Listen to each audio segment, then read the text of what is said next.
আজকে হেমায়তপুর বাজারে হাটের দিন। তো বিষয় হচ্ছে আজকে এই হাটে যে সবজি যারা সাধারণ বিক্রেতা আছে তো তারা হচ্ছে খাজনা অথবা কোনো ধরনের চাঁদা দিচ্ছে কিনা সেই বিষয়টা ক্লিয়ার করব। যেহেতু আমরা ছাত্র সমাজে বাংলাদেশকে স্বাধীন করছি নতুনভাবে, তো আমরা চাই না যে কোনো দুর্নীতি আবার পুনরায় আবৃত্তি হোক আর কি। মানে আমরা সুন্দরভাবে যাতে বসবাস করতে পারি। চাচা ওই সাইডে দেন, ভিডিওটা করতে দেন। আচ্ছা, আমরা এখন হচ্ছে সবজি যারা বিক্রয় করছে তাদের কাছে জিজ্ঞেস করবো যে কোনো ধরনের চাঁদা অথবা খাজনা দিচ্ছে কিনা। চাচা কেমন আছেন? আল্লাহ আছে।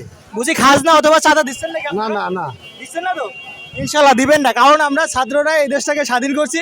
আমরা চাই না যে আমাদের বাজারে যারা সাধারণ সবজি বিক্রেতা আছে বা যে কোনো ব্যবসা প্রতিষ্ঠানই করুক না কেন তারা চাঁদা দিক, এটা আমরা চাই না। যদি এটা চাঁদা দিয়ে থাকেন তো আমরা সেই বিষয়ে কিন্তু অনেক পদক্ষেপ নেব। আমাদের এলাকাতে, আমাদের মেহেরপুর জেলার প্রত্যেকটা গ্রামে যাব এবং গিয়ে প্রত্যেকটা গ্রামে হাটে যাব এবং সেখানে গিয়ে আমি জিজ্ঞেস করবো যে চাঁদা দিচ্ছে কি দিচ্ছে না।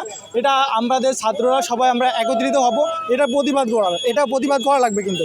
কারণ দীর্ঘ অনেক বছর, মানে আমি দেখে আসছি দীর্ঘ অনেক বছর ধরে কিন্তু মানুষ একভাবে খাজনা দিয়েই যাচ্ছে, চাঁদা দিয়েই যাচ্ছে, এটা নিয়ে কেউ কোনো কথাই বলে না। তো আজকে যেহেতু আমরা ছাত্ররা এই দেশটাকে স্বাধীন করছি নতুনভাবে, তো আমরা চাই এখানে সুন্দর শৃঙ্খলাভাবে সবাই ব্যবসা করুক, যে যার মতো ব্যবসা করুক, কিন্তু কোনো খাজনা অথবা কোনো চাঁদা দিবে না। তো আমাদের হেমায়তপুর বাজারে কিন্তু কেউ কোনো খাজনা অথবা চাঁদা দিচ্ছে না। আর আরেকটা বিষয় দেখলাম, সেটা হচ্ছে আপনার আমিলে ক্ষমতা ছাড়ছে কিন্তু বিএনপিরা মনে হচ্ছে যেন কী না কী পাই গেছে আর কি। অনেকের পর অত্যাচার করছে, কিন্তু এটা মোটেও করা ঠিক না।